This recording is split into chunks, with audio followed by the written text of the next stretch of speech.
This is how an early run of Fear and Hunger 2 may go for you. You start on a train, heading to the town of Prehevel. There's no particular reason behind why you chose to go to this place, only that circumstances led to you having no other choice. You see a mysterious girl before the game exclaims, "You feel like someone was watching you while you slept." Oh god. Guys? Sufficiently freaked out, you begin to explore the train, noticing the enormous wall of suitcases staring back at you towards the front. Something feels off. As you enter the next room, you're no longer in the train anymore. What? But I was just... Before you can even make sense of the situation, you're accosted by this janitor who, yeah, we're not gonna talk about it. We comply with his demands because obviously I'm not messing with a half-naked dude, except the girl we saw earlier grabs our attention. We try to chase after her when... Oh boy. Oh dear god. Oh, he does so much damage. Oh my. Oh my god. Oh, he's got all my... What is he doing to my... Yo! Okay, what the heck is going on here? And that's just the first 20 minutes of this game. You can only imagine how much more insane this game gets 12 hours later, so I'm here to tell you why Fear and Hunger 2 Termina is the best game you should never play.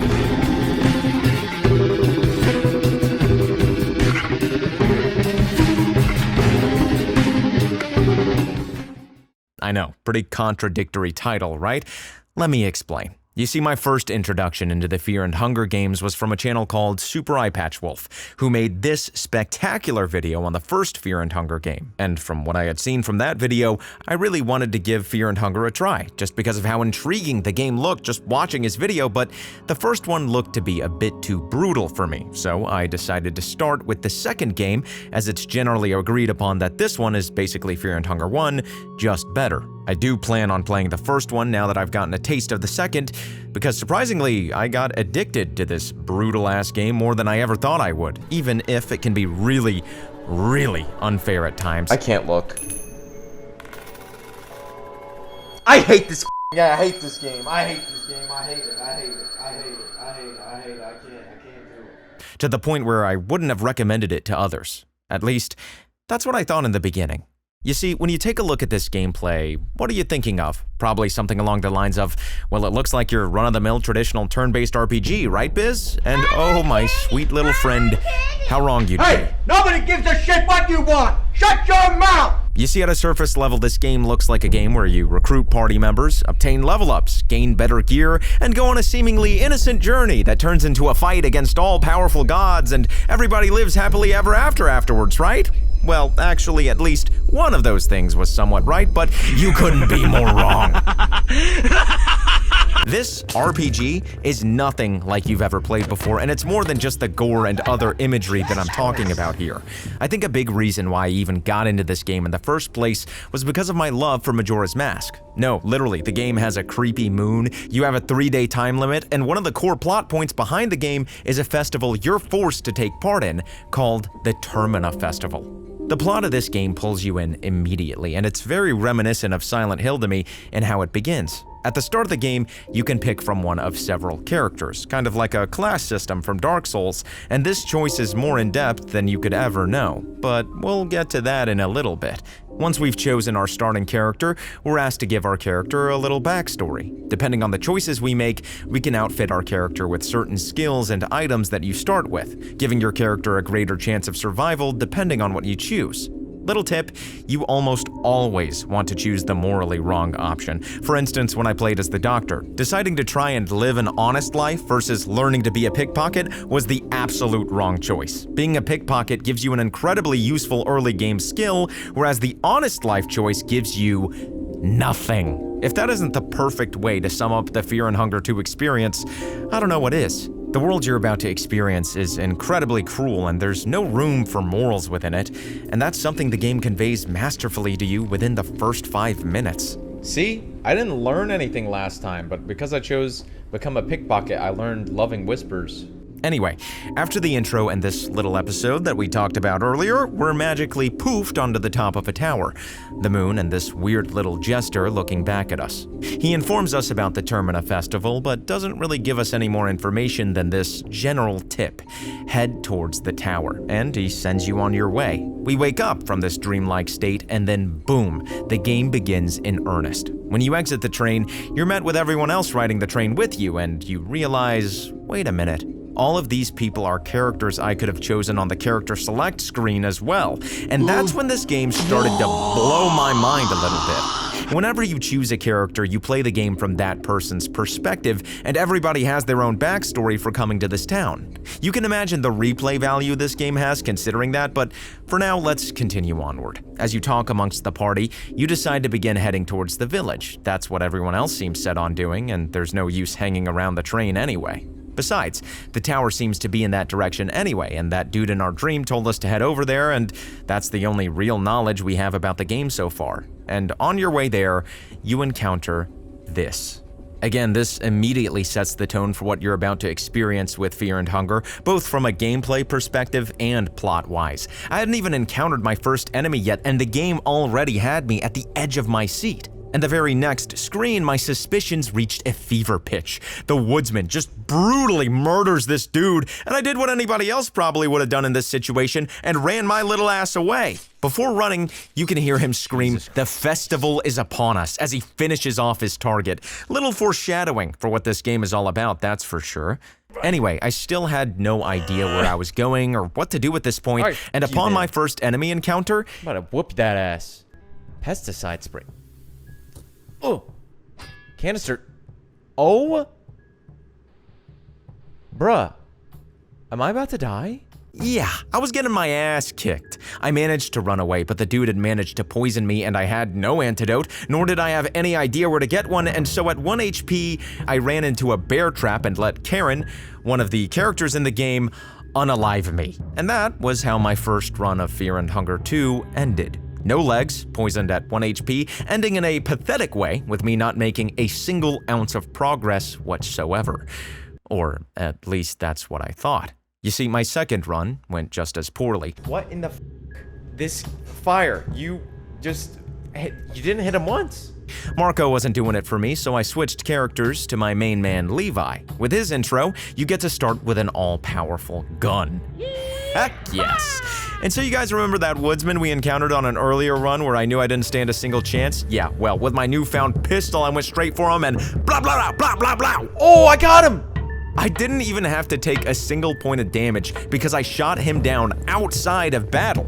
How cool is that? The sheer amount of euphoria I felt after doing this, after not being able to defeat anything for an entire hour and 40 minutes, was indescribable, to say the least.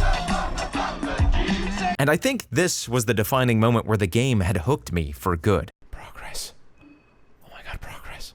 That is, until I jumped into this well right after the win and proceeded to get stuck there, effectively ending my run. I tried everything, yelling for help, trying to climb the walls, nothing worked, and so I had no choice but to start yet another run. It can feel really unfair at times. How was I supposed to know that I wasn't supposed to jump down the well, especially when the description said I could see the bottom? But the thing is, I was learning and making progress even if I didn't realize it. Now that I see that well, don't jump down there. Who do I choose at the start of the game? Well, start with Levi, so I get a really powerful gun straight off rip. Now that I've played a lot more, I realize Levi is actually kind of dog, but hey, he's really good in the early game. That way, I can kill the woodsman early and loot him for his all-powerful axe. Or this guy, who ended my runs so many different times because I kept angering him at the dinner table because he kept showing me food in the shape of you-know-what. Well, now I knew the proper options to choose to have him reliably give me a key I needed to progress without getting into a fight every single time. But then almost 30 hours of playing the game later, I fought and beat him on a completely separate run, not because I had gained levels or grinded my way there, but because I now had the knowledge to do what needed to be done in order to succeed. And if that all sounds appealing to you, man, you're gonna love this game. The number of options here to play the game your way is staggering, and I haven't even covered all the other characters in this game either. I know I briefly mentioned Levi, who is a weapons master when it comes to guns, and who you can use in the early game to trivialize some early battles, but have I told you about Marco? This guy is freaking awesome, and it's not just because he looks like a JoJo character, okay? It's because he fights with his fists. No need to equip him with an all-powerful weapon. Nope, right from the start of the game, he packs a punch, hitting twice in one turn, and the longer a battle goes on, the more powerful he becomes, turning him into a powerhouse if you know what accessories to equip him with. Then there's Dan, who's canonically a doctor within the in-game world and whose abilities allow him to harvest organs off the body parts of enemies you've defeated in order to cure extremely debilitating status effects without the need for items. Or Bella, who can access one of the most powerful weapons in the game with her ability, weapon crafting. So if you find the necessary materials early, she becomes an absolute monster who can take on the final boss of Ending B within the first hour of playtime. And I've barely scratched the surface with this, as that entire paragraph only covers 4 characters out of the 8 playable characters you're allowed to choose from, with more apparently on the way in a future update. Did I mention this game is available on Steam for $12? Remember how I said at a surface level this game looks like a traditional RPG experience? Well, I think at this point, you've realized that it's anything but. Getting in battles is usually encouraged within most RPGs because that's how you gain experience, gain levels, gain new equipment in order to take on bigger and badder monsters. This game subverts those expectations completely. You pretty much never, ever want to get into battles if you can avoid them because they give you absolutely nothing. And when you're forced into a fight, you need to use everything at your disposal in order to gain the upper hand. In my early game fight against the mayor, I used an item called pep pills to double my speed, giving me twice the amount of turns I normally would have had. I had access to a powerful endgame spell early, and I had party members along with me that I didn't know how to recruit my first time through. So what made me more powerful wasn't anything that the game itself gave me, but more so lessons I had learned myself that made me more powerful as a player, rather than any arbitrary stat increases. But Biz, I thought you said you should avoid any fights at all costs. If you don't get anything from them, and you just said you could avoid the mayor by making the right choices, then why were you fighting him in the first place? And the only way I can answer that question is by venturing into spoiler territory. So let's just say that in order to achieve certain endings, the game forces your hand. This brings me to finally talk about the Termina Festival. The plot of this game revolves around it, and the first time you try resting in a bed is when you discover its true purpose. The festival is a battle royale of sorts. There are 14 contestants, and the objective is to be the last one alive at the end of the 3-day time limit. Every time you rest in a bed, which is equivalent to saving, time will pass, and characters will be in different places doing different things depending on the time of day. You can already imagine the amount of replay value this allows for because you can't possibly see everything the game has to offer on your first successful run-through. For instance, my first run through the game, I achieved Ending A. I fulfilled all the conditions I needed in order to complete it within the 3-day time limit, and to be honest, it wasn't very satisfying because it didn't really answer any questions I had surrounding the core plot points of the game. However, Ending B is where those questions get answered, and the only way to achieve it is to be the last one alive at the end of the festival, meaning everyone else has to die. And the gameplay loop completely changes because in Ending A, I was doing my best to keep everyone alive, whereas in Ending B, I'm doing my best to ensure everyone else is unalived. And I've already seen so many events that were completely different from my Ending A run as a result. For instance, in Ending A, you fight a certain boss at the end, and then while I was working towards Ending B, I actually saw that boss in the overworld regularly walking towards the tower I was supposed to make my way toward. Oh, that's the Yo, that's the Kaiser. And I thought that was really freaking cool because it makes this world feel so alive and real when you can see all the different characters, even the freaking final boss, go about their business within that 3-day time period. Speaking of the 3-day time period, let's talk about resource management because you're going to be doing a lot of that in this game. Before that, though, I want to talk about Resident Evil 2 Remake, on hardcore mode specifically. You see, on hardcore mode, the game is much more difficult. Zombies do way more damage to Leon if you get bit, you get less ammo, less healing items, and to top it all off, you have to find an ink ribbon, an in-game item, in order to save the game. And there aren't an unlimited amount of these, no. You get around 25 saves throughout the game, which may sound like a lot, but trust me, it's not. And so you can't just go around saving the game at every typewriter you find, which can make survival horror take on a whole new meaning when you're 3 hours deep since you've last saved the game and on your last bit of health, but you've used up all your ink ribbons and are now frantically searching for one before that zombie you didn't see around the corner takes a bite out of you, putting you down for good. The stress I felt playing this game on hardcore mode was unlike any other, and there were times I didn't even want to start up the game unless I knew I had a lot of time on my hands because I knew each play session was going to last until I found the next ink ribbon, or if I ended up dying due to making way too many mistakes. But that's the beauty of hardcore mode.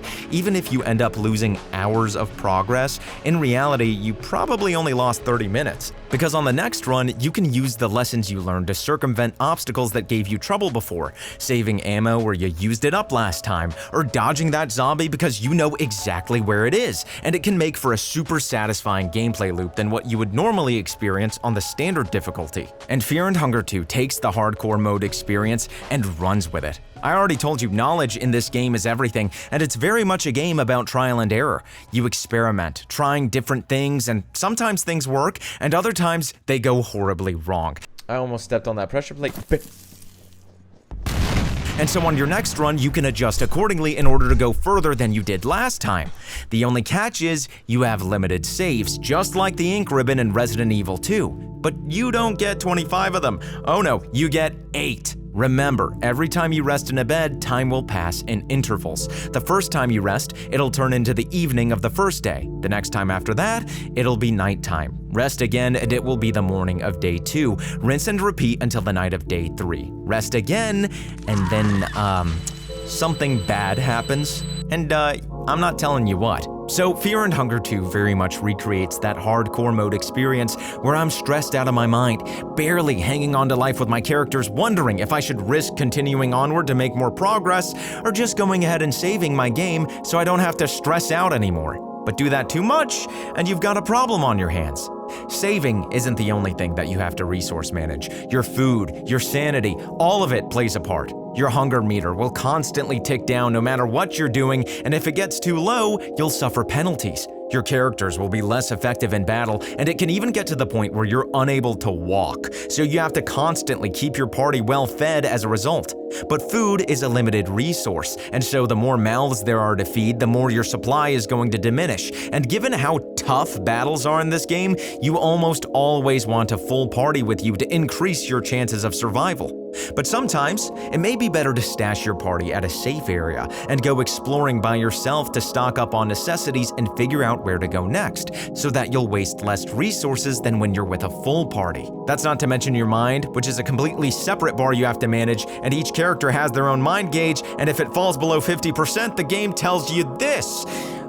It's really impressive how complex this game is when it comes to all the mechanics you need to keep track of, and I know it sounds really overwhelming because it kind of is. The constant tension this game creates by having you manage all this at once, though, is unrivaled. I've literally never played a game like this ever before, and yes, it is overwhelming. But the more you play, the more of an expert you'll become at it, and trust me, getting good at this game is kind of addicting. One of the things I hate most about traditional RPGs are random encounters. They're the quickest thing that make me go, nope, I'm not playing that. I absolutely hate them, and I think they should stay out of the medium forever.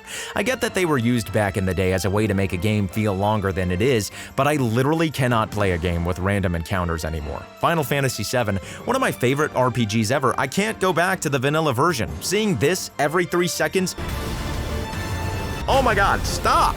And so Fear and Hunger 2's way of handling enemy encounters is just perfect. Then again, with how hard the battles are, it couldn't have been done any other way. You see, in Fear and Hunger 2, battles are initiated anytime you make contact with an enemy in the overworld.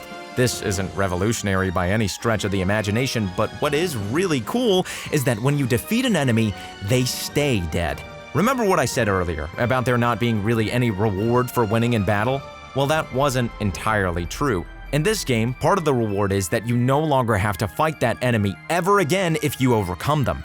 Doesn't matter if you go to another screen, come back, rest out of bed, save the game, no matter what you do, that enemy's body will be there forever. And you can even interact with the body in several different ways, doing things that I won't go into detail describing. And you can use those items you've obtained from the bodies you've collected as skill points to become more powerful using the Hexen, which is literally just the sphere grid from Final Fantasy X if you've ever played that. So while I did say you want to avoid battles as much as possible, I more so meant avoid battles you know you can't win as much as possible, which in the early game is almost everything. Either way, the game keeping everything you defeat for good serves two purposes. Firstly, it really drives the point home that these aren't just random fantasy monsters you're unaliving here. These are living, breathing beings, and when you get into a battle, it's them or you, and you're reminded of that every time you pass by a body. This is also true for your party members. There's no such thing as Phoenix Downs, revives. Nah, if your party members expire, they're gone for good, and they'll still be down in the exact same spot you left them in 5 hours ago. So again, not your typical RPG. Secondly, this design philosophy of enemies staying subverts your expectations in ways you would never expect. Let me tell you a story. You see, on my second playthrough of this game, while I've been trying to achieve a different ending, I'm much more readily equipped than I was the first time through. I have more knowledge of what enemies to fight, which to avoid, where to recruit specific party members, and so on and so on. So I hadn't died a single time, fought enemies at the appropriate times, and even had access to a really powerful endgame skill that I achieved as a result of getting one of the endings in my first playthrough. Needless to say, I was OP in comparison to the first time I played this game, so I dispatched pretty much all the enemies in both pre-Evil and passed the gates fairly easily. And because enemies stay dead in this game, I just assumed that walking through it gleefully would not be an issue, since I took care of everything there was to take care of, and at least in these areas, I should be completely safe. Oh, how wrong I was. Whoa, shit, I forgot about this guy. Ah! As I was traveling through one of the safe areas, all of a sudden, this freaking dude climbs out of his tomb and starts chasing me around like a madman. I almost get caught by him, but just barely managed to escape, only to realize I'm gonna need to go back through there at some point, and he's alive wandering the corners of what I thought was supposed to be a safe area. And what do you know? As I inevitably travel back through that area, he finds me, starts cackling horrifically as he slices my limbs off, and it's game over for me, because this guy is far stronger than anything you'd normally find in that area. All this to say, you're never safe in this game. There will always be something around the corner waiting to surprise you, and you can never breathe easy. I really should have known the game is called Fear and Hunger for a reason.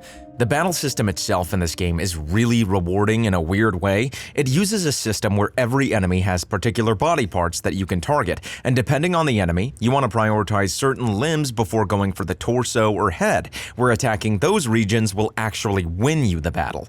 So if the enemy you're fighting is holding a weapon in one hand but nothing in the other, you usually want to go for the limb with the weapon because it poses more danger to you. But then you'll fight somebody like the guy who comes out of the tomb and he has weapons in both hands, so shit. Knowing the best way to approach these enemies is another part of the trial and error experience because there's no way to know which parts are going to be the most dangerous to you until you fought them a couple of times. But once you know what to look out for, whether to just go for the torso or the head, or whether to attack the legs first, or maybe go for the limbs that have party-wiping moves, it all turns into a very satisfying puzzle to figure out. By the way, enemies can also do this to you too, and if you lose both arms or legs, good luck. That's not to mention the rev mechanic as well, which I think is a really cool addition and one of my favorite parts of this game by far. By revving up during your turn, you increase how powerful your attack is. Each time your rev gauge builds by 1 until you reach 3 rev points, and if you use 3 rev points at once, you can attack twice in one turn. So it becomes this risk-reward scenario on top of the limb system where you start to question, okay, should I try to go for 3 rev points, or have I done enough damage to where 1 or 2 rev points will take the limb I need out? Enemy designs as well in this game are spectacularly creepy, and Miro, the developer, uses the turn-based battle system in a really unique way. You see, one of the enemy types in the game is called a Dark Priest, and if he sees you, he'll chase you down until you get into a fight with him. Right from the offset, I'm creeped out by this guy as the text says, "An eerie silence precedes the Dark Priest before you." Okay, please God, kill him quickly. But then after my turn, it's his, so I brace for whatever he's about to attack me with, except he doesn't. He just wastes his turn to smile at you creepily, and honestly, that was more damage than any attack he could have thrown at me, and I didn't give him a chance to do what happens next, because I went full throttle with my party making sure I wouldn't find out. Then just to relish in my victory, I gave him the beatdown, only to have the game tell me this. There are numerous examples of things like this happening throughout the game, and I'm not going to spoil them all for you here, but just know this game will constantly surprise you in ways you'd never expect. I do want to touch on one of the worst things I disliked about this game, and I'm sure people who've played this before probably already know what it is, and that's the coin flips. There's usually a solution to pretty much everything that most people would find unfair in this game. It's just a matter of whether you're willing to go through enough trial and error in order to find it. That being said, coin flips are not really like that at all. Every time you want to open a treasure chest, coin flip. Every time something bad happens in this game, which is a lot, coin flip. And you want to guess these right, because if you don't, well, let's not talk about it. There are ways to avoid this in battle, where you can guard with your lead character if you think the enemy is about to do something suspect, and the game will even warn you, sometimes, but it's not a surefire method to avoid every coin flip that may be game-ending. Even then, if you do get caught in a coin flip, there's the lucky coin system, where you can flip 2 coins at once to minimize your chances of failing the flip. But just like everything else in this game, you have a limited supply of lucky coins, so you have to choose when to use them wisely. Should you use it to increase your chances to make sure that chest gives you a valuable item you might need, or should you save it for that inevitable moment where the enemy catches you off guard? Usually, the answer is the latter. Either way, even if coin flips are pure RNG, there are ways to minimize your chances of losing them, so it's not all bad, but it can get extremely frustrating when you're forced into a coin flip situation, flip 2 coins, and still lose your run even though you did everything right. This especially applies to a certain final boss that forces you into a coin flip scenario if something happens. If you've played this game, you know what I'm talking about. So, as annoying as that is, should you never play this game? Look at this shit. Fuck! Fuck this shit. This fucking game and everything with it. Of course, I'm exaggerating a bit with that title. I will say I certainly don't think this game is for everyone. It can be pretty brutal. The imagery can be unsettling, the resource management can be stressful, and then there's even the limited saves, and honestly, the list just goes on. And to most people, that would sound like a bunch of cons, right? But for me, I think they play to the game's strengths. Gaming these days feels incredibly boring to me, and I think a huge part of that is due to the amount of hand-holding that is so blatantly implemented within them. Developers feel like you just absolutely need to know what every little single button press does, when to use it, when not to use it, blah blah blah blah blah, and shut up. It feels really refreshing when a game is willing to not only not hold your hand, but to slap it away. The tutorial? Psh, that only comes after you've game overed over and over and over again. The tutorial is the game over, and you will learn your lessons from each game over, otherwise you're not going to make any progress. But the best part is the game implements these lessons so that you're guaranteed to learn them without beating you over the head with a hammer about it. Wait. I should read this. That first battle with the woodsman you'll most likely get into? Now you'll know. Avoid battles as much as humanly possible. And even when you win a battle, what have you learned? There's no such thing as experience here, and resources are hard to come by, so choose your battles carefully. And these lessons will continue to reveal themselves to you slowly but surely, giving you challenge after challenge after challenge until you either fail— Tails never fails! or stand at the precipice. And not to steal from Super Eye Patch Wolf, but if that's not a lot like real life, then I don't know what is.